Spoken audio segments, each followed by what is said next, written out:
ಇದೇ ವಿಷಯದ ಬಗ್ಗೆ ಇವತ್ತು ಚರ್ಚೆ ಮಾಡ್ತೀವಿ. ಹಲವು ಜನ ಗಣ್ಯರು ನಮ್ಮ ಜೊತೆಗಿರ್ತಾರೆ. ನನ್ನ ಕೊಲೀಗ ಪ್ರಶಾಂತ್ ನಾತು ಇದ್ದಾರೆ. ಪ್ರಶಾಂತ್, ಕಾರ್ಯಕ್ರಮಕ್ಕೆ ಸ್ವಾಗತ. ಸಜಿತ್ ಸಾಮಾಜಿಕ ಕಾರ್ಯಕರ್ತರು ನಮ್ಮ ಜೊತೆಗೆ ನೇರ ಸಂಪರ್ಕದಲ್ಲಿದ್ದಾರೆ. ಸಜಿತ್ ಅವರೇ ನಮಸ್ಕಾರ. ನಮಸ್ಕಾರ ಅಜಿತ್ ಸರ್.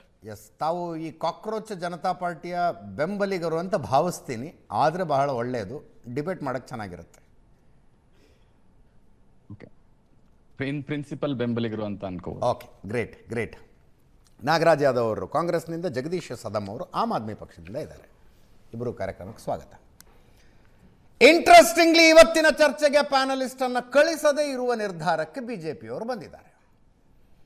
ಪ್ರಶಾಂತ್, ಈ ಬಿಜೆಪಿ ಓವರ್ ರಿಯಾಕ್ಟ್ ಮಾಡ್ತಿದೆ ಅಂತ ನನ್ನ ಫೀಲಿಂಗು. ಟ್ವಿಟರ್ ಹ್ಯಾಂಡಲ್ ಬಂದಾಗುತ್ತೆ, ಭಾರತದಲ್ಲಿ ಟ್ವಿಟರ್ ಹ್ಯಾಂಡಲ್ ಲಭ್ಯ ಇಲ್ಲ. ಇದು ಕೇಂದ್ರ ಸರ್ಕಾರದ ಇಂಟರ್ಫಿಯರೆನ್ಸ್ ಇಲ್ಲದೆ ಅಂತೂ ಆಗೋದಕ್ಕೆ ಸಾಧ್ಯ ಇಲ್ಲ. ಮಂಡ್ಯದಂಥ ಊರಿನಲ್ಲಿ ಅದೇನೋ ಒಂದಷ್ಟು ಜಿರಳೆಗಳನ್ನು ಹಿಡ್ಕೊಂಡು ಬಂದು ಅದನ್ನು ಹಿಟ್ಟು ಸ್ಪ್ರೇ ಮಾಡುವ ಮೂಲಕ ಕೊಲ್ಲುವ ಒಂದು ಪ್ರತಿಭಟನೆ ನಡೀತು ಅಂತಲೂ ಕೇಳ್ಪಟ್ಟೆ ನಾನು. ಅದೇ ನೋಡಿ, ಸೋಷಿಯಲ್ ಮೀಡಿಯಾ ಯುಗದಲ್ಲಿ ಈ ರೀತಿಯ ಒಂದು ಪ್ರತಿಭಟನೆ ಅಥವಾ ಈ ರೀತಿಯ ರಿಯಾಕ್ಷನ್ ಬಂದಿರತಕ್ಕಂಥ ಸಂದರ್ಭದಲ್ಲಿ ಪೊಲಿಟಿಕಲ್ ಪಾರ್ಟಿಗಳು ಅದನ್ನು ನೆಗೆಟ್ ಮಾಡಿ, ಅದನ್ನು ಟೀಕಿಸಿ, ಎಸ್, ಅಥವಾ ಅದರಲ್ಲಿ ಯಾರಿದ್ದಾರೆ ಹಿಂದೆ ಅಂತಕ್ಕಂಥದ್ದನ್ನು ಕಂಡು ಹಿಡಿಯೋದೇ ಒಂದು ಬಹಳ ದೊಡ್ಡ ಕೆಲಸ ಅಂತ ಹೋಗದೆ ಈ ರೀತಿಯ ರಿಯಾಕ್ಷನ್ಗಳು ಯಾಕೆ ಬರ್ತಾ ಇವೆ ಅನ್ನೋದನ್ನು ಗಂಭೀರತೆಯಿಂದ ಯೋಚನೆ ಮಾಡಬೇಕು. ಇರ್ಬೋದು ಅದರ ಹಿಂದೆ ಈಗ ಆಮ್ ಆದ್ಮಿ ಪಕ್ಷದವ್ರು ಇದ್ದಾರೋ, ಬೇರೆಯವರು ಇದ್ದಾರೋ, ಅದೆಲ್ಲ ನೋಡಿ. ಯಾವತ್ತೂ ರಾಜಕಾರಣ ಅಂತಕ್ಕಂಥ ಸಂದರ್ಭದಲ್ಲಿ ಏನೇ ನಡೆದರೂ ಕೂಡ ಅದಕ್ಕೊಂದು ಬೇರೆ ರೀತಿಯಾಗಿರ್ತಕ್ಕಂಥ ಬಣ್ಣವನ್ನು ಬಳಿಲಿಕ್ಕೆ ಅವಕಾಶ ಇದ್ದೇ ಇರುತ್ತೆ. ಮತ್ತು ರಾಜಕೀಯ ಪಕ್ಷಗಳು ಹಂಗೆ ಮಾಡ್ತಾವ್ರಿ. ಈಗ ರೈತರ ಪ್ರತಿಭಟನೆ ನಡೀತಪ್ಪ, ವಿರೋಧ ಪಕ್ಷದವ್ರು ಹೋಗಿ ಬೆಂಬಲಕ್ಕೆ ನಿಂತ್ಕೊಂಡ್ರು. CAA NRC ವಿರುದ್ಧ ಪ್ರತಿಭಟನೆ ನಡೀತು, ಪೊಲಿಟಿಕಲ್ ಪಾರ್ಟಿಗಳವರು ಬೆಂಬಲಕ್ಕೆ ನಿಂತ್ಕೊಂಡ್ರು ಅಲ್ವಾ? ತಪ್ಪೇನಿಲ್ಲ, ಅವಕಾಶವನ್ನು ಬಳಸ್ಕೊಳ್ತಾರೆ. ನನಗನ್ಸುತ್ತೆ ಎರಡು ದೃಷ್ಟಿಯಿಂದ, ನಾವು ಮೊನ್ನೆ ಕೂಡ ಇದ್ರ ಬಗ್ಗೆ ಸುದೀರ್ಘವಾಗಿ ಮಾತಾಡಿದ್ವಿ, ಎರಡು ದೃಷ್ಟಿಯಿಂದ ಇದನ್ನು ನೋಡಬೇಕು. ಈ ಇಂಟರ್ನೆಟ್ಟಲ್ಲಿ 4 ರಿಂದ 5 ದಿನಗಳ ಒಳಗೆ ಸಿಕ್ಕಾಪಟ್ಟೆ ಸೆನ್ಸೇಷನ್ ಆಗಿದೆ ಅಂದಾಗ ಯಾಕೆ ಜೆನ್ಜಿ ಈ ರೀತಿಯಾಗಿರ್ತಕ್ಕಂಥ ಮೂವ್ಮೆಂಟ್ಗೆ ಇಂಟರ್ನೆಟ್ಟಲ್ಲಿ ಬೆಂಬಲ ಕೊಡ್ತಾ ಇದೆ ಅಂತಕ್ಕಂಥದ್ದನ್ನು ಸ್ವಲ್ಪ ಗಂಭೀರವಾಗಿ ಅವಲೋಕನವನ್ನು ಮಾಡಬೇಕು. ಆಮೇಲೆ ಅದನ್ನ ಆಡಳಿತ ಪಕ್ಷ ಒಂದೇ ಅಲ್ಲ, ವಿರೋಧ ಪಕ್ಷಗಳವರು ಮಾಡಬೇಕು. ಇಲ್ಲ, ಈಗ ನಾನು ಮೊನ್ನೆ ನೀವು ಸಂತೋಷ್ ಲಾಡ್ ಅವರು ಬೆಂಬಲ ಕೊಡ್ತಾ ಇದ್ದಾರೆ ಅಂದಾಗ, ಹಾಗಿದ್ರೆ ಕರ್ನಾಟಕದಲ್ಲಿ ಒಂದು ಕಾಂಗ್ರೆಸ್ ವಿರುದ್ಧ ಕಾಂಗ್ರೆಸ್ ಕಾಕ್ರೋಚ್ ಪಾರ್ಟಿ ಆಗುತ್ತಪ್ಪ, ಅದನ್ನು ನೀವು ಕಾಂಗ್ರೆಸ್ನವ್ರು ಬೆಂಬಲ ಕೊಡ್ತೀರ. ಇವೆಲ್ಲವೂ ಸಹಜ. ರಾಜಕೀಯದಲ್ಲಿ ಒಂದು ಆಡಳಿತ ಪಕ್ಷ ಇರುತ್ತೆ, ಅದರ ವಿರೋಧ ಪಕ್ಷದಲ್ಲಿ ಈ ರೀತಿಯ ಘಟನೆಗಳು ನಡೆದಾಗ ಉಳಿದವ್ರು ಬಂದು ಬೆಂಬಲ ಕೊಡ್ತಕ್ಕಂಥದ್ದು ಸಹಜ. ಆದರೆ ಅದನ್ನು ಬಹಳ ಗಂಭೀರತೆಯಿಂದ ಯೋಚನೆ ಮಾಡಬೇಕು, ಒಂದು ಭಾಗ. ಎರಡನೇ ಭಾಗ, ಜನ ಕೂಡ ಈ ರೀತಿಯ ಬೆಳವಣಿಗೆಗಳು ಒಂದು ಪೊಲಿಟಿಕಲ್ ಪಾರ್ಟಿಯ ರೂಪವನ್ನು ತೆಗೆದುಕೊಳ್ಳುತ್ತಿವೆ, ಅದು ಸರಿನಾ ತಪ್ಪ ಅನ್ನೋದು ಪ್ರಜಾಪ್ರಭುತ್ವದ ದೃಷ್ಟಿಯಿಂದ ಕೂಡ ಯೋಚನೆ ಮಾಡಬೇಕು. We need alternatives, no doubt about. Correct. But alternative ಆಗಿ ಯಾವುದೋ ಒಂದು ಇಂಟರ್ನೆಟ್ ಸೆನ್ಸೇಷನ್, ಎಲ್ಲೋ ಬೋಸ್ಟನ್ನಲ್ಲಿ ಕುಳಿತಿರ್ತಕ್ಕಂಥ ಹುಡುಗನ ಒಂದು ಪೋಸ್ಟ್ಗೆ ನೀವು ರಿಯಾಕ್ಷನ್ ಬಂದಿರತಕ್ಕಂಥ ಸಂದರ್ಭದಲ್ಲಿ ಅದೇ ಆಲ್ಟರ್ನೇಟಿವ್ ಆಗಿಬಿಡುತ್ತೆ ಅನ್ನೋದನ್ನು ಸ್ವಲ್ಪ ಗಂಭೀರತೆಯಿಂದ ಯೋಚನೆ ಮಾಡಬೇಕು. ಯಾಕಂದರೆ ಭಾರತ ನೋಡಿ, ಉಕ್ರೇನ್ನಲ್ಲಿ ಇದು ಸಾಧ್ಯ ಆಯಿತು, ಉಕ್ರೇನ್ ಬಹಳ ಸಣ್ಣ ರಾಷ್ಟ್ರ. ನೇಪಾಳದಲ್ಲೂ ಕೂಡ ಇದು ಸಾಧ್ಯ ಆಯಿತು, ನೇಪಾಳ ಒಂದು ಸಣ್ಣ ರಾಷ್ಟ್ರ. ಭಾರತದಲ್ಲಿ ಸಾಧ್ಯ ಆಗಲ್ಲ ಅನ್ನೋದನ್ನು ನಾನೇನು ಶರ್ಯ ಬರೆಯಲ್ಲ, ಯಾವುದೋ ಒಂದು ಸಂದರ್ಭದಲ್ಲಿ ಅಸಾಧ್ಯ ಆಗ್ಬೋದು. ಬಟ್ ಆ ರೀತಿಯ ಸಾಧ್ಯತೆಗಳು ಪ್ರಜಾಪ್ರಭುತ್ವದಲ್ಲಿ ಇನ್ಸ್ಟಂಟ್ ಆಗಿರ್ತಕ್ಕಂಥದ್ದು ಯಾವುದೂ ಕೂಡ ನಮ್ಮ ದೇಶದ ಡೈವರ್ಸಿಟಿ, ನಮ್ಮ ದೇಶದ ವಿಸ್ತಾರಕ್ಕೆ ಒಳ್ಳೆಯದಲ್ಲ ಅಂತಕ್ಕಂಥದ್ದು ನನ್ನ ಅಭಿಪ್ರಾಯ. ಅಬ್ಸಲ್ಯೂಟ್ಲಿ. ಯಾಕಂತಂದರೆ ಅದಕ್ಕೊಂದು ರೀತಿಯ ಐಡಿಯಾಲಜಿಕಲ್ ಬೆಂಟ್ ಆಫ್ ಮೈಂಡ್ ಇರದೆ, ಪೊಲಿಟಿಕಲ್ ಡೆಪ್ತ್ ಇರದೆ, ಭಾರತದ ಆಳ ಉದ್ದ ಅಗಲ ವಿಸ್ತಾರದ ಅರಿವು ಇರದೆ, ಏಕಾಏಕಿ ಯಾರೋ ಒಬ್ರು ಕುಳಿತುಕೊಂಡು ನಾವು ಒಂದು ಇಂಟರ್ನೆಟ್ಟಲ್ಲಿ ಸೆನ್ಸೇಷನ್ ಮಾಡಿಬಿಡ್ತೀವಿ, ಅದನ್ನು ಟರ್ನ್ ಮಾಡ್ತೀವಿ ಅಂತ ಹೊರಟಾಗ ಅವ್ರದ್ದು ತಪ್ಪು ಅನ್ನಲ್ಲ ನಾನು. ಕರೆಕ್ಟ್. ನಾನೀಗ ಅವ್ರು ಯಾಕೆ ಮಾಡಿದರು, ಅವರು ಆಮ್ ಆದ್ಮಿ ಪಕ್ಷ ಮಾಡಲಿ, ಪ್ರಜಾಪ್ರಭುತ್ವದಲ್ಲಿ ಎಲ್ರಿಗೂ ಎಲ್ಲ ಅವಕಾಶಗಳಿರ್ತವೆ. ಬಟ್ ಇರ್ತಕ್ಕಂಥ ಆಲ್ಟರ್ನೇಟಿವ್ ಅಲ್ಲಿ ಆನ್ ಗ್ರೌಂಡ್ ಆಲ್ಟರ್ನೇಟಿವ್ಗಳು ಯಾವಿವೆ ಅವುಗಳನ್ನು ನಾವು ಸೀರಿಯಸ್ಲಿ ಕನ್ಸಿಡರ್ ಮಾಡಬೇಕೇ ಹೊರತು ನಾವು ಇಂಟರ್ನೆಟ್ನ ಮೋಹಕ್ಕೊಳಗಾಗಿ ಯಾರೋ ಒಬ್ಬನಲ್ಲಿ ಕುಳಿತುಕೊಂಡು ಮಾಡಿದ ಇದು ಭಾಳ ಐಡಿಯಾ ಚೆನ್ನಾಗಿದೆ ಅನ್ನುವ ಕಾರಣಕ್ಕೋಸ್ಕರ ಅದರ ಹಿಂದೆ ಹೋದರೆ ಆಗ ತರ್ತಕ್ಕಂಥ ಬೆಲೆ ಏನು ಅನ್ನೋದನ್ನು ಬಹಳ ಗಂಭೀರತೆಯಿಂದ ಯೋಚನೆ ಮಾಡಬೇಕಾಗುತ್ತೆ. ಯಾಕಂದರೆ ನಾನು ಇತ್ತೀಚಿನ ದಿನಗಳಲ್ಲಿ ಮಿಡ್ಲ್ ಈಸ್ಟ್ನಲ್ಲಿ ನಡೆದಿರ್ತಕ್ಕಂಥ ಏನು ಇದ್ವಲ್ವ, ಅವುಗಳು ಯಾವ ಸ್ವರೂಪವನ್ನು ತಾಳಿದ್ವು? ಅರಬ್ ಸ್ಪ್ರಿಂಗ್ ಏನಾಯಿತು, ಸರ್ವಾಧಿಕಾರದ ವಿರುದ್ಧ ಬಂದಾಗ ಅವರು ಯಾವ ರೂಪವನ್ನು ತಾಳಿದ್ರು ಒಂದು ಭಾಗ. ಎರಡನೇ ಭಾಗ ಭಾರತದಲ್ಲೇ ಇಂಡಿಯಾ ಅಗೇನ್ಸ್ಟ್ ಕರಪ್ಷನ್ ಬಂತು. ಆಮ್ ಆದ್ಮಿ ಪಕ್ಷ ಒಂದು ಪೊಲಿಟಿಕಲ್ ಪಾರ್ಟಿಯಾಗಿ ಬಂತು. ಬಟ್ ಎಷ್ಟು ಬೇಗ ಅದು ಫಿಸಲ್ ಔಟ್ ಆಯಿತು, ಯಾಕಾಯಿತು ಅಂದರೆ ಅದಕ್ಕೊಂದು ವೈಡ್ನೆಸ್ ಏನಿತ್ತು, ಅದಕ್ಕೊಂದು ವಿಸ್ತಾರ ಏನು ಕೊಡುವ ಅವಕಾಶ ಇತ್ತು, ಅದನ್ನು ಅರವಿಂದ್ ಕೇಜ್ರಿವಾಲ್ ಕಳೆದುಕೊಂಡ್ರು. ಆ ರೀತಿಯಲ್ಲಿ ನಾವು ಎಲ್ಲವನ್ನ ಕೂಡ ಕೇರ್ಫುಲ್ ಆಗಿ ಗಮನಿಸಬೇಕು ಅಂತ ನನಗನ್ಸುತ್ತೆ. ಮಾಡಿದವ್ರ ಬಗ್ಗೆ ನನಗೆ ಯಾವುದೇ ರೀತಿಯಾಗಿರ್ತಕ್ಕಂಥ ಅಭಿಪ್ರಾಯಗಳಿಲ್ಲ, ಯಾಕಂದರೆ ಮಾಡಿದವರು ತಮಗೊಂದು ಬೇಕು ಅನ್ನೋ ಕಾರಣಕ್ಕೋಸ್ಕರ ಮಾಡ್ಕೊಂಡಿದ್ದಾರೆ. ಸಜಿತ್, ಹೇಗೆ ನೋಡ್ತೀರಿ ಈ ಡೆವಲಪ್ಮೆಂಟನ್ನು? ಸೊ ಮೊದಲನೇದಾಗಿ ಇದು ಹೇಗ್ ಶುರುವಾಯ್ತು ಮತ್ತೆ ಯಾಕೆ ಶುರುವಾಯ್ತು ಅಂತ ನೀವು ನೋಡಿದ್ರೆ, ಇದು ಇನ್ ರೆಸ್ಪಾನ್ಸ್ ಟು CGIದು ಒಂದು ಕಮೆಂಟ್. ಚೀಫ್ ಜಸ್ಟಿಸ್ ಏನ್ ಹೇಳ್ತಾರೆ ಅಂದ್ರೆ, ಕೆಲವು ಯೂತ್ಗಳೆಲ್ಲ ಏನು ಕೆಲಸ ಇಲ್ಲದೆ ಒಂಥರ ಕಾಕ್ರೋಚ್ಗಳ ತರ ಆಗಿದ್ದಾರೆ, ಪ್ಯಾರಾಸೈಟ್ಗಳಾಗಿದ್ದಾರೆ, ಬಹಳ ಕೆಟ್ಟದಾಗ ಮಾತಾಡಿದ್ದಾರೆ RTI ಆಕ್ಟಿವಿಸ್ಟ್ಸ್ ಬಗ್ಗೆ, ಇವ್ರ ಬಗ್ಗೆ. ಇಲ್ಲಿ ಸ್ಟಾರ್ಟ್ ಆಗಿದ್ದು ಇದು ಪೊಲಿಟಿಕಲ್ ಪಾರ್ಟಿ ವಿರುದ್ಧ ಸ್ಟಾರ್ಟ್ ಆಯ್ತು ಅನ್ನೋದಕ್ಕಿಂತ ಸಿಸ್ಟಮ್ ವಿರುದ್ಧ ಸ್ಟಾರ್ಟ್ ಆಗಿದೆ. This is a response to the systemic issues. ಅದು ಪೊಲಿಟಿಕಲ್ ಇರ್ಬೋದು, ಜುಡಿಷಿಯಲ್ ಇರ್ಬೋದು, ಅಥವಾ ಬ್ಯೂರೋಕ್ರೆಟಿಕ್ ಇರ್ಬೋದು. ನಮ್ದೊಂದು ಫಂಕ್ಷನಿಂಗ್ ದೇಶ ಅನ್ನೋ ತರನೇ ಅನ್ಸಲ್ಲ. ಈಗ ಒಂದು 4 ದೇಶಕ್ಕೆ ಹೋಗಿ ಬಂದಿರೋರು ಯಾರಿಗೂ ಅನ್ಸುತ್ತೆ ಇಲ್ಲಿ ನಮ್ಕಿಂತ ಬಡ ದೇಶಗಳು, ನಮ್ಕಿಂತ ಚಿಕ್ಕ ದೇಶಗಳು, ಹೇಗೆ ಇವ್ರ ವ್ಯವಸ್ಥೆಗಳನ್ನ ಹಿಂಗ್ ಕಟ್ಕೊಂಡಿದ್ದಾರೆ. ಒಂದು ಸಾಧಾರಣ ಮನುಷ್ಯಂಗೂ ಒಂದು ಉಸಿರಾಡಕ್ ಗಾಳಿ, ಒಂದು ಚಿರಂಡಿ, ಒಂದು ಫುಟ್ಪಾತ್, ಒಂದು ಕೂರಕ್ ಜಾಗ ಎಲ್ಲ ಇದೆ. ನಮ್ದ್ರಲ್ಲಿ ಯಾಕೆ ನಮ್ ಸಿಟಿಗಳಂತೂ ಕೊಳತ್ ನಾಡ್ತಾ ಇದಾವೆ, ಎಲ್ಲರಿಗೂ ಗೊತ್ತಿರೋ ಅಂತದೆ. ಸೊ ಇದೇನಾಗಿದೆ ಅಂದ್ರೆ, ಈಗ ಒಂದ್ ಸ್ವಲ್ಪ ಇದು ಅರ್ಬನ್, ಇದು ಮೇಜರ್ಲಿ ಅರ್ಬನ್ ಫಿನಾಮಿನಾ. ಇದು ಅತಿ ಹೆಚ್ಚು ನಿಮಗೆ ನೋಡಿದ್ರೆ ಇನ್ಸ್ಟಾಗ್ರಾಮ್ ಅಲ್ಲಿ ಅಥವಾ ಇದರಲ್ಲಿ ಎಲ್ಲ ಕಡೆನೂ ಇರ್ಬೋದು. ಬಟ್ ನನಗೊಂದ್ ಸ್ವಲ್ಪ ಇದು ಅರ್ಬನ್ ಇಂಡಿಯಾದ್ದು ಪ್ರತಿಕ್ರಿಯೆ ಅಂತ ಅನ್ಸುತ್ತೆ. ಮತ್ತೆ ಇದು ಬಿಜೆಪಿ ಅವರಿಗಿಂತನೂ ಕಾಂಗ್ರೆಸ್ ಅವರು ಇದಕ್ಕೆ ಅಂದ್ರೆ ಇದ್ರ ಬಗ್ಗೆ ಒಂದ್ ಸ್ವಲ್ಪ ಯೋಚನೆ ಮಾಡ್ಬೇಕಿತ್ತು. ಕಾಂಗ್ರೆಸ್ಗಿಂತ ಕಾಕ್ರೋಚ್ ಓಕೆ ಅಂತ ಜನ ಅಂತ ಇದಾರಲ್ಲ, ಜೆನ್ಜಿ ಅಂತ. ಅಲ್ರಿ, ಐ ಆಮ್ ಕಾಕ್ರೋಚ್ ಅಂತ ಸಿದ್ದರಾಮಯ್ಯನವರು ಟಿ ಶರ್ಟ್ ಬಿಡುಗಡೆ ಮಾಡ್ತಾರೆ. ಅವ್ರು ಪೊಲಿಟಿಕಲಿ ಅದರ್ವೈಸ್ ಇರ್ಬೋದು, ಬಟ್ ಬಿಜೆಪಿಗೆ ಆಲ್ಟರ್ನೇಟಿವ್ ಆಗಿ ಜನ ಕಾಂಗ್ರೆಸ್ನ ನೋಡ್ತಾ ಇಲ್ಲ. ಸೊ ಬಿಜೆಪಿ ಬಗ್ಗೆ ಬೇಸತ್ ಹೋಗಿದ್ದಾರೆ, but Congress is not the alternative ಅನ್ನೋದೇ ಇಲ್ಲಿ ಮೆಸೇಜ್. ಸೊ ಅದು ಒಂದನ್ನ ನಾವು ನೋಡ್ಬೇಕಾಗತ್ತೆ. ಮತ್ತೆ ಅದಲ್ದಲೆ ಈ ರಾಜಕಾರಣಿಗಳು ಜೆನ್ಸಿಗೆ ಡಿಸ್ಕನೆಕ್ಟೆಡ್ ಆಗಿದ್ದಾರೆ. ಅವರ ಹಾವಭಾವ, ವೇಷಭೂಷಣ, ಅವ್ರು ಮಾತಾಡೋ ರೀತಿ, ಇದು ಟೋಟಲಿ ಡಿಸ್ಕನೆಕ್ಟೆಡ್ ಇದೆ. ನೀವು ನೋಡಿದ್ರೆ ಯಾರ ಹಾವಭಾವ, ಮಾತಾಡೋ ರೀತಿ, ವೇಷಭೂಷಣ ರಾಜಕಾರಣಿಗಳದ್ದ ಜೆನ್ಸಿದ? ರಾಜಕಾರಣಿಗಳದ್ದು. ಅವರು ಇವತ್ತಿನ ಜೆನ್ಸಿಗೆ ಡಿಸ್ಕನೆಕ್ಟೆಡ್ ಇದ್ದಾರೆ. ಅವ್ರದೇ ಬೇರೆ, ಇವ್ರದೇ ಬೇರೆ, ಅವರೇ ಬೇರೆ, ನಾವೇ ಬೇರೆ ಅನ್ನೋ ತರ ಅನ್ಸ್ಬಿಟ್ಟಿದೆ ಜನಗಳಿಗೆ. ಸೊ ಹಾಗಾಗಿ ಈ ರಾಹುಲ್ ಗಾಂಧಿ ಅವರು ಟಿ ಶರ್ಟ್ ಹಾಕೋತಾರೆ, ಬ್ಯಾಗಿ ಪ್ಯಾಂಟ್ ಹಾಕೋತಾರೆ, ಈಸ್ ವೆರಿ ಕ್ಯಾಶುವಲ್, ಕೂಲ್ ಆಗಿದ್ದಾರೆ. It's not about just casual ಅಜಿತ್. ಇದು ಹೇಗಾಗಿದೆ ಅಂದ್ರೆ, ಆಟಿಟ್ಯೂಡ್ ಲೆವೆಲ್ ಅಲ್ಲಿ ಎಷ್ಟು ಡಿಸ್ಕನೆಕ್ಟೆಡ್ ಇದ್ದಾರೆ ಅಂದ್ರೆ, ಅವರಿಗೆ ಇದು ಟ್ಯಾಕ್ಸ್ ಪೇಯರ್ಸ್ ದುಡ್ಡಲ್ಲಿ ವ್ಯವಸ್ಥೆ ಕಟ್ಟುವಂತ ಜವಾಬ್ದಾರಿ ನಮ್ದು. ಅದನ್ನ ನಾವು ರೆಸ್ಪಾನ್ಸಿಬಲ್ ಆಗಿ ಅಥವಾ ನಮಗೆ ಅದನ್ನ ಜವಾಬ್ದಾರಿಯುತವಾಗಿ ನಿರ್ವಹಿಸಬೇಕು ಅನ್ನೋ ಅಂತ ಯಾವುದೇ ಗೋಜ್ ಇದ್ದಂಗಿಲ್ಲ. ಹೆಂಗೋ ಒಂದ್ಸತಿ ಅಧಿಕಾರಕ್ಕೆ ಬಂದ್ಮೇಲೆ ಇವರೇ ರಾಜರುಗಳು, ಇವ್ರು ಹೇಳ್ದಂಗೆ ಏನ್ ಬೇಕಾದ್ರು ಮಾಡ್ಬೋದು, ಯಾರಿಗೇನ್ ಬೇಕು, ಒಂದು ಜವಾಬ್ದಾರಿ, ಆ ರೆಸ್ಪಾನ್ಸಿಬಿಲಿಟಿನ ಅವರು ಡೆಮಾನ್ಸ್ಟ್ರೇಟ್ ಮಾಡ್ತಾ ಇಲ್ಲ ಅನ್ನೋದಂತೂ ಬಹಳ ಸ್ಪಷ್ಟ. ಈ ಮನ್ಸೋ ಇಚ್ಛೆ, ನಾನು ಜಾತ್ರೆ ಕೊಡ್ತೀನಿ, ನಾನು ಆ ದೇವಸ್ಥಾನ ಕೊಡ್ತೀನಿ, ಇವ್ರ ಇಷ್ಟ, ಇವ್ರಿಗೆ ಏನ್ ಬೇಕು ಅದೆಲ್ಲ ಮಾಡ್ತಾ ಇದ್ದಾರೆ. There is no scope for governance. ನಿಮಗೆ 2 ಲೆವೆಲ್ ಗವರ್ನೆನ್ಸ್ ಇರ್ಬೋದು, ಸೆಂಟ್ರಲ್ ಗವರ್ಮೆಂಟ್, ಯೂನಿಯನ್ ಮತ್ತೆ ಸ್ಟೇಟ್ ಲಿಸ್ಟ್. ಬಟ್ ನಿಮಗೆ ಇನ್ನು ಉಳಿದಂತೆ ಆ ಲಿಸ್ಟ್ಗಳಲ್ಲೂ ಯಾರ್ಯಾರಿಗೆ ಏನ್ ಜವಾಬ್ದಾರಿ ಅನ್ನೋದೇ ಒಂದು ಕ್ಲಾರಿಟಿ ಇಲ್ಲ. ಎಲ್ಲದಕ್ಕೂ ಎಲ್ಲರನ್ನೂ ಹೊಣೆ ಮಾಡ್ತಾ ಇದ್ದಾರೆ. ಹಾಗಾಗಿ ಈ ಕನ್ಫ್ಯೂಸ್ಡ್ ಆಗಿದ್ದಾರೆ ಸ್ವಲ್ಪ ಜೆನ್ಸಿ. ನಾವು ಯಾರ ವಿರುದ್ಧ ತಿರುಗಿ ನಿಲ್ಬೇಕು ಅನ್ನೋದೇ ಗೊತ್ತಾಗ್ತಿಲ್ಲ. ಹಾಗಾಗಿ ಇಡೀ ಸಿಸ್ಟಮ್ ವಿರುದ್ಧನೇ ತಿರುಗಿ ನಿಂತಿದ್ದಾರೆ. ಸೊ ಸಜಿತ್ ಅವರೇ, ನೀವು ನಿಮಗೆ ನಾನು ಕೇಳಿದ ಪ್ರಶ್ನೆನೇ ನೀವೇ ಅವನ್ನ ಕೇಳಿದ್ರೆ ನಿಮ್ಮ ಅಭಿಪ್ರಾಯ ಏನು ಅಂದ್ರೆ, I am just curious about it.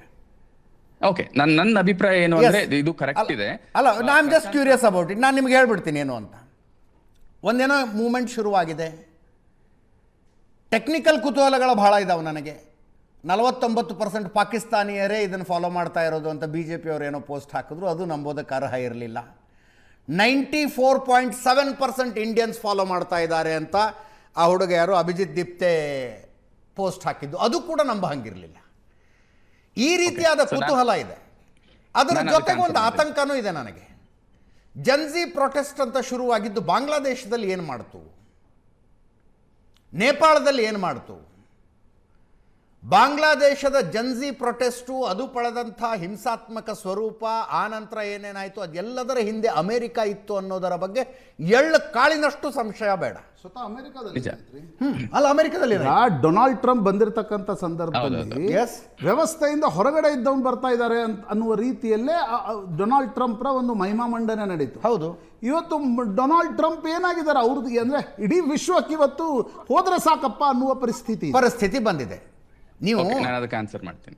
ರಾಜಕಾರಣಿಗಳ ವರ್ತನೆ, ರಾಜಕಾರಣಿಗಳ ವೇಷಭೂಷಣ ಅಂದ್ರಲ್ಲ, ಅಂಥದ್ದೊಂದು ಆತಂಕ ವೈಯಕ್ತಿಕವಾಗಿ ನನ್ನ ಕೇಳಿದರೆ ಜನ್ಜಿ ಬಗ್ಗೆ ಇದೆ ರೀ.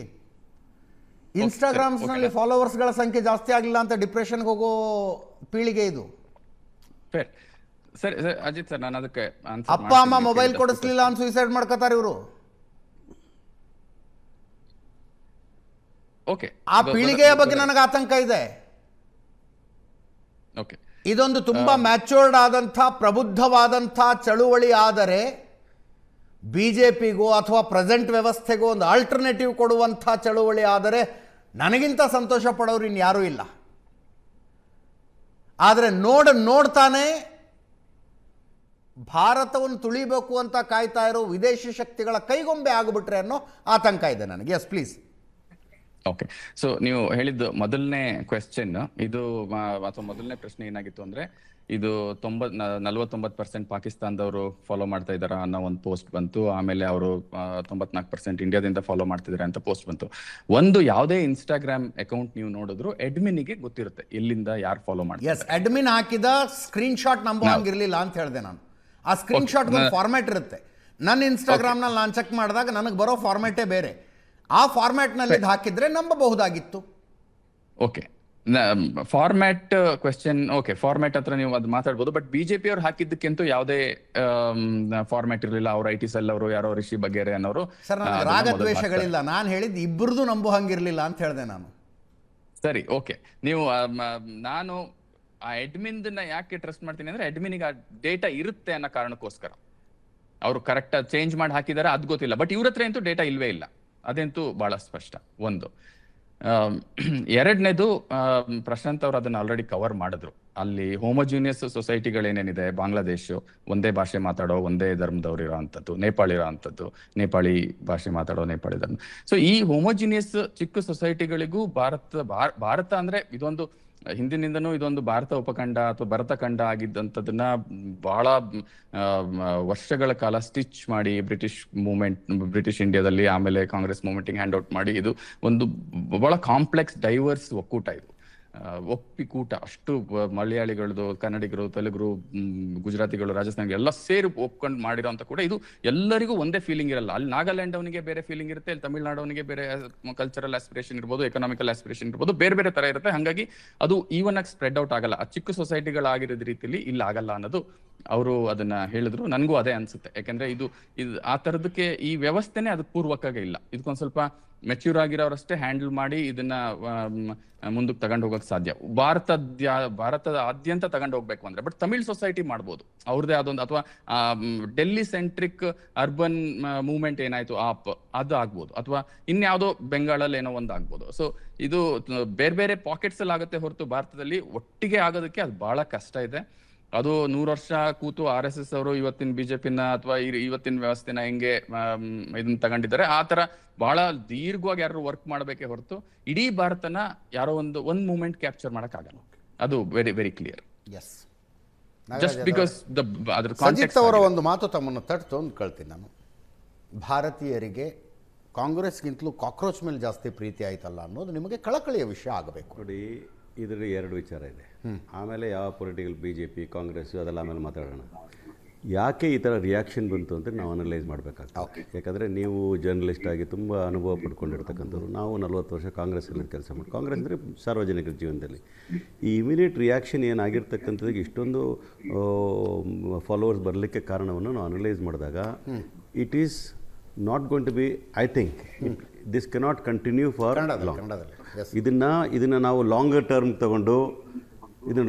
ತರ್ಕೊಂಡು ಪೊಲಿಟಿಕಲ್ ಆ್ಯಂಗಲ್ ಕೊಟ್ಟು ಇನ್ನೇನು ಬೇರೆ ಪೊಲಿಟಿಕಲ್ ಪಾರ್ಟಿಗೆ ಆಲ್ಟರ್ನೇಟ್ ಅನ್ನೋ ವಿಚಾರದ ತಪ್ಪು. ಆದರೆ ಇದ್ರ ಒಂದು ಮಾತ್ರ ನೋಡ್ಕೋಬೇಕಾಗ್ತದೆ, ಅವ್ರು ಯಾವುದೇ ಉದ್ದೇಶ ಇಟ್ಕೊಂಡು ಮಾಡಿದ್ರು ಸರಿ, ಎಲ್ಲೋ ಕುತ್ಕೊಂಡು ಒಂದು ಪೋಸ್ಟ್ ಹಾಕಿರ್ಬೋದು, ಆದರೆ ಜನಗಳ ಭಾವನೆ ಏನಿದೆ ಅಂತೇಳಿ ಮೇಲ್ನೋಟಕ್ಕೆ ಕಾಣ್ತಾ ಇದೆ. ಎಲ್ಲೋ ಒಂದು ಕಡೆ ಯುವ ಜನಾಂಗ ಅಂತಕ್ಕಂಥದ್ದು ಏನಿದೆಯೋ 35 ವರ್ಷದಿಂದ ಕೆಳಗಡೆ ಇರ್ತಕ್ಕಂಥವ್ರು ಅವರು ಸಂತೃಪ್ತಿಯಾಗಿಲ್ಲ, ಅಸಮಾಧಾನದಿಂದ ಕೂಡಿದ್ದಾರೆ. ದೇಶದಲ್ಲಿ ಎಲ್ಲೋ ಒಂದು ಕಡೆ ನಮ್ಮ ಕಣ್ಣಿಗೆ ಕಾಣದೇ ಇರತಕ್ಕದ್ದು ಕಾಣಕ್ಕೆ ಹಚ್ಚಿದ್ದಾರೆ ಈಗ. ಯಾಕೆ ಅಂದರೆ ಅಸಮಾಧಾನಗಳು ಈ ಪಾರ್ಟಿ ಆ ಪಾರ್ಟಿ ಅಂತ ಹೇಳೋದಕ್ಕಿಂತ ಹೆಚ್ಚಾಗಿ ನಾರ್ಮಲಿ ಏನು ಮಾಡ್ತೀವಿ, ಯಾರು ಹೆಚ್ಚು ಕಾಲ ಅಧಿಕಾರದಲ್ಲಿ ಈಗ ಪ್ರಸ್ತುತ ಇರ್ತಾರೋ ಅವ್ರನ್ನ ಪ್ರಶ್ನೆ ಮಾಡ್ತಾರೆ. ಯಾಕಂದರೆ ಈಗ ನಾನು ಒಂದು 60 ವರ್ಷ ಆಡಳಿತ ನಡೆಸಿದಾಗ ಅದನ್ನು ಚೇಂಜ್ ಮಾಡ್ಬೇಕಂತ ಇನ್ನೊಬ್ರು ಅಧಿಕಾರ ಕೊಟ್ಟಿರ್ತಾರೆ. ಚೇಂಜ್ ಆಗಲಿಲ್ಲ ಅಂತಂದ್ರೆ ಮತ್ತೆ ಅದೇ ಥರ ಮಾಡ್ಕೊಂಡು ಹೋಗ್ತಾ ಇದ್ರೆ ಅವಾಗ ಏನಾಗ್ತದೆ, ಜನ ಹೇಳ್ತಾರೆ ಎಲ್ಲ ಆಯ್ತು ರೀ. ನಂಗೆ ಕಾಂಗ್ರೆಸ್ಸಿನ ಬಗ್ಗೆ ಪ್ರಶ್ನೆ ಇದ್ದದ್ದು ನಾನು ಹೇಳಿದ್ದು, ನಮಗೆ ಗೊತ್ತಾಗ್ಲಿಲ್ಲ ಅಂದ್ರಲ್ಲ, is it not matter of worry ಅಂತ ನಾನು ಹೇಳೋದು. No it's a matter of worry. ನೋಡಿ, ಎಮರ್ಜೆನ್ಸಿ ನಂತರ ಇಂದಿರಾ ಗಾಂಧಿ ಚುನಾವಣೆ ಸೋತರು, ಕಾಂಗ್ರೆಸ್ ಸರ್ಕಾರ ಬಿದ್ದು ಹೋಯಿತು, ತುಂಬ ನೆಗೆಟಿವ್ ಆದ ಫೀಲಿಂಗ್ ಇತ್ತು. ಅಲ್ಲೆಲ್ಲೋ ಬಿಹಾರದಲ್ಲಿ ಒಂದು ಬುಡಕಟ್ಟು ಸಮುದಾಯದ ಮೇಲೆ ಅತ್ಯಾಚಾರವಾದ ಸಂದರ್ಭದಲ್ಲಿ ಇಂದಿರಾ ಗಾಂಧಿ ಗೊತ್ತಾಗುತ್ತೆ ಇದು ನನ್ನ ಕಮ್ ಬ್ಯಾಕಿಗೆ ಒಂದು ಅಪಾರ್ಚುನಿಟಿ ಅಂತ. ಇಂದಿರಾ ಗಾಂಧಿ ಗಾಡಿ ಇಲ್ಲದೆ ಆನೆ ಹತ್ಕೊಂಡು ಹೋಗ್ತಾರೆ. ಒಂದು ನಿಮಿಷ, ಈ ದೇಶದಲ್ಲಿ JP ಮೂವ್ಮೆಂಟ್ ಆಯ್ತು ರೀ.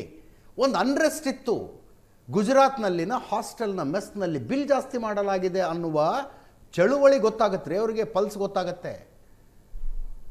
ನಾನು ಹೇಳ್ತೀನಿ ಅಂದರೆ ಅದನ್ನೇ ಮೊದಲನೇ ಹೇಳಿದ್ದು ನಾನು, ದೇಶದಲ್ಲಿ ಈಗಿರ್ತಕ್ಕಂಥ ಪ್ರಸ್ತುತ ಸ್ಥಿತಿಯಲ್ಲಿರ್ತಕ್ಕಂಥ ಅಸಮಾಧಾನ ಏನು ಬಯಸ್ತಾ ಇದ್ದಾರೆ ಜನ, ಯುವಕರು ಏನು ಬಯಸ್ತಾ ಇದ್ದಾರೆ, ಅವ್ರು ಬಯಸ್ತಾ ಇರ್ತಕ್ಕಂಥದ್ದೇನು. ಈಗ ಚೀಫ್ ಜಸ್ಟಿಸ್ ಅವರು ಹೇಳೋ ಸಂದರ್ಭ ಲೇಜಿ ಆ್ಯಂಡ್ ಅನ್ಎಂಪ್ಲಾಯ್ಡ್ ಯೂತ್ ಅಂತ ವಿಚಾರಗಳನ್ನು ಇವು ಪಾರ್ಟಿಯೆಲ್ಲ ಸ್ಲೋಗನ್ ಹಾಕೊಂಡು ಮಾಡ್ತಾರೆ. ಯಾಕೆ ಹೇಳ್ತಾರೆ ಅಂತಂದರೆ, ಅನ್ಎಂಪ್ಲಾಯ್ಡ್ ಯೂತ್ ಹಿಂಗೆ ಮಾಡಿದ್ದಾರೆ ಅಂತ ಹೇಳಿದಾಗ ಈ ಸಮಸ್ಯೆಗೆ ಕಾರಣ ಯಾರು ಅಂತೇಳಿ ಆಕ್ರೋಶದ ಕಟ್ಟೆ ಒಡೆದು ಹೊರಗಡೆ ಬಂದಿರತಕ್ಕಂಥದ್ದು ಈ ಒಂದು ಪ್ಲ್ಯಾಟ್ಫಾರ್ಮ್ ಮೂಲಕ ಆಗಿದೆ ಅಂತ ವಿಚಾರ ನಾನು ಹೇಳೋದು.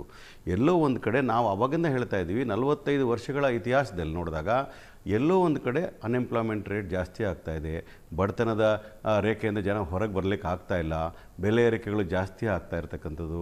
ಈ ಫುಟ್ಪಾತು ರೋಡ್ ಬಗ್ಗೆ ಹೇಳ್ತಾರೆ, ಅದು ಯಾವಾಗಲೂ ಇರ್ತಕ್ಕಂಥ ನಿರಂತರ ಸಮಸ್ಯೆಗಳು, ಅದಕ್ಕೆ ಅಡ್ರೆಸ್ ಮಾಡಬೇಕು, ಮಾಡ್ತಾರೆ. ಯಾಕೆ ಅದು ಸ್ಟೇಟ್ ಗೌರ್ಮೆಂಟಿಗೆ ಬಂದ್ಬಿಡು? ನೋ ಸ್ಟೇಟು ಈಗ ಒಂದು ತಿಳ್ಕೊಳ್ಳಿ, ಸ್ಟೇಟು ಕೇಂದ್ರ ಅಂತ ಮಾಡೋಕೆ ಹೋಗ್ಬಿಡಿ. They are all required that ಎಲ್ಲ ಪೊಲಿಟಿಕಲ್ ಪಾರ್ಟಿಗಳು ಟ್ರೈ ಟು. ಸಜಿತ್ ಅವರು ಹೇಳಿದ ನಾಟ್ ಓನ್ಲಿ ದೊಡ್ಡ ದೇಶಗಳು, ಮುಂದುವರೆದ ದೇಶಗಳು, GDP ಜಾಸ್ತಿ ಇರೋ ದೇಶಗಳು ಬಿಟ್ಟುಬಿಡಿ, ಮಲೇಷ್ಯಾದಂತ ದೇಶದಲ್ಲಿ ಓಡಾಡೋ ಮಲೇಷ್ಯಾ ದೇಶ, ಅಂಥ ಸಣ್ಣ ದೇಶ ಇಷ್ಟು ಚಂದ ಫುಟ್ಪಾತ್ ಇಟ್ಕೋಬಹುದು, ಇಷ್ಟು ಚಂದ ಮಲೇಷ್ಯಾ ದೇಶನ ಇಟ್ಕೊಂಡು ನೀವು ಇಂಡಿಯನ್ ಪ್ರಾಬ್ಲಮ್ಸ್ನ ನಾವು ಅಡ್ರೆಸ್ ಮಾಡೋಕ್ಕಾಗೋದಿಲ್ಲ. ನಮ್ಮಲ್ಲಿರ್ತಕ್ಕಂಥ ಜನಸಂಖ್ಯೆ ಇರ್ಬೋದು, ನಮ್ಮಲ್ಲಿರ್ತಕ್ಕಂಥ ವ್ಯವಸ್ಥೆ ಇರ್ಬೋದು, ನಮ್ಮಲ್ಲಿರ್ತಕ್ಕಂಥ ಸಮಸ್ಯೆಗಳು, ಭಾಷೆಗಳು, ಇವೆಲ್ಲ ನೋಡಿದಾಗ 108 ಲಕ್ಷಾಂತರ ಜನ ಡಿಫ್ರೆಂಟ್ ಯೋಚನೆ ಮಾಡ್ತಕ್ಕಂಥ ಈ ದೇಶದಲ್ಲಿ ಚರ್ಚೆ ಆರಂಭದಲ್ಲಿ BJP ವಕ್ತಾರರ ಕೊರತೆ ಕಾಡ್ತಾ ಇತ್ತು, ಈಗ ಕಾಡ್ತಾ ಇಲ್ಲ. ನಾನೇನು ಹೇಳ್ತಾ ಇದ್ದೀನಿ ಅಂತಂದರೆ, ನಮ್ಮ ದೇಶ ಅಂದರೆ ವಿವಿಧತೆಯಲ್ಲಿ ಏಕತೆಯನ್ನು ಕಂಡುಕೊಳ್ತಕ್ಕಂಥ ಈ ದೇಶದಲ್ಲಿ ಸಮಸ್ಯೆಗಳು ಖಂಡಿತವಾಗ್ಲೂ ಇದೆ. Because of so much of population, so much of problems. ಎಲ್ಲ ಪೊಲಿಟಿಕಲ್ ಅಡ್ರೆಸ್ ಮಾಡಿದ್ರು ಕೂಡ ಈಗ ಪ್ರಸ್ತುತ ಪಾರ್ಟಿ ಮೇಲೆ ಇರ್ತಕ್ಕಂಥ ಆಕ್ರೋಶ ಯಾವ ಲೆವೆಲ್ಗೆ ಹೋಗಿದೆ, ಅದು ಬೆಲೆ ಏರಿಕೆ ವಿಚಾರದಲ್ಲಿರ್ಬೋದು, ಅನ್ಎಂಪ್ಲಾಯ್ಮೆಂಟ್ ವಿಚಾರದಲ್ಲಿರ್ಬೋದು, ಅಥವಾ ಜಡ್ಜ್ ಹೇಳಿರ್ತಕ್ಕಂಥ ವಿಚಾರ ಆಕ್ರೋಶ ಇರ್ತಕ್ಕಂಥದ್ದು, ಇದು ಸಮಾಜದಲ್ಲಿರ್ತಕ್ಕಂಥ ಭಾವನೆಗಳನ್ನು ಹೊರಗಾಕಲಿಕ್ಕೆ ದೇ ಯುಟಿಲೈಸ್ ದಿಸ್ ಫೋರಮ್ ಅನ್ನೋ ಮಾತನ್ನು ಹೇಳ್ತಾ ಇದ್ದೀನಿ. ಇದನ್ನ ಅರ್ಥ ಮಾಡ್ಕೋಬೇಕಾಗ್ತದೆ, ಕಾಂಗ್ರೆಸ್ ಪಕ್ಷನ ಅರ್ಥ ಮಾಡ್ಕೋಬೇಕಾಗ್ತದೆ. ಸದ್ಯಕ್ಕೆ ಈ ದೇಶದಲ್ಲಿ ದೊಡ್ಡ ಸಮಸ್ಯೆ ಇದೆ, ಯುವಕರು are not happy, we have to work towards them ಅಂತಕ್ಕಂಥದ್ದು ಎಲ್ಲರಿಗೂ ಕೂಡ ಎಚ್ಚರಿಕೆ ಗಂಟೆ ಆಗ್ತದೆ. ಅದರಲ್ಲಿ ಆಡಳಿತ ಪಕ್ಷದಲ್ಲಿ ಇರ್ತಕ್ಕಂಥವ್ರು ಅರ್ಥ ಮಾಡ್ಕೋಬೇಕಾಗ್ತದೆ. We have utterly failed. ನಾವು ವೈಫಲ್ಯತೆಯನ್ನು ಕಂಡುಕೊಂಡಿದ್ದೀವಿ, ಆ ಜನಗಳು ಅವರ ಆಶಾಭಾವನೆಗಳಿಗೆ ಸ್ಪಂದಿಸ್ತಾ ಇಲ್ಲ ಅಂತಕ್ಕಂಥದ್ದು ಇದನ್ನು ರುಜುವಾತಾಗ್ತದೆ. ಕರ್ನಾಟಕದಲ್ಲಿ ನಿಮಗೂ ಅಪ್ಲಿಕಬಲ್ ಆಗುತ್ತೆ. ಎಲ್ಲ ಪೊಲಿಟಿಕಲ್ ಪಾರ್ಟಿ ಕೂಡ ಆಲೋಚನೆ ಮಾಡ್ತಕ್ಕಂಥ ವಿಚಾರಧಾರೆಗಳು, ಸಮಸ್ಯೆಗಳು ಅವ್ರು ರೇಸ್ ಮಾಡಿರ್ತಕ್ಕಂಥದ್ದು ಅಡ್ರೆಸ್ ಮಾಡಬೇಕಾಗಿರ್ತಕ್ಕಂಥದ್ದು ನಮ್ಮ ಜವಾಬ್ದಾರಿ ಕೂಡ ಅಂತ ಹೇಳ್ತೀನಿ. ಆದರೆ ಬಹುತೇಕವಾಗಿ ಹೇಳಿರ್ತಕ್ಕಂಥದ್ದು ಈಗ ದೇಶದಲ್ಲಿರ್ತಕ್ಕಂಥ ಹೆಚ್ಚು ಪಾರ್ಟಿಗಳು ಎಲ್ಲಿದ್ದಾರೆ, ಎಲ್ಲ BJPಯಲ್ಲಿರ್ತಕ್ಕಂಥದ್ದು 20 ರಾಜ್ಯಗಳಿಂದ ಹೆಚ್ಚಿರ್ತಕ್ಕಂಥವ್ರು, ಇಡೀ ದೇಶದಲ್ಲಿ ಅವರು ಹೆಚ್ಚು ಸೀಟುಗಳಿಗೆ ಪಡ್ಕೊಂಡಿರ್ತಕ್ಕಂಥ ಆಕ್ರೋಶ ಯಾರ ಮೇಲೆ ಇದೆ ಅಂತ ನಾನು ತಿಳ್ಕೊಬೇಕಾಗಾದ್ರೆ,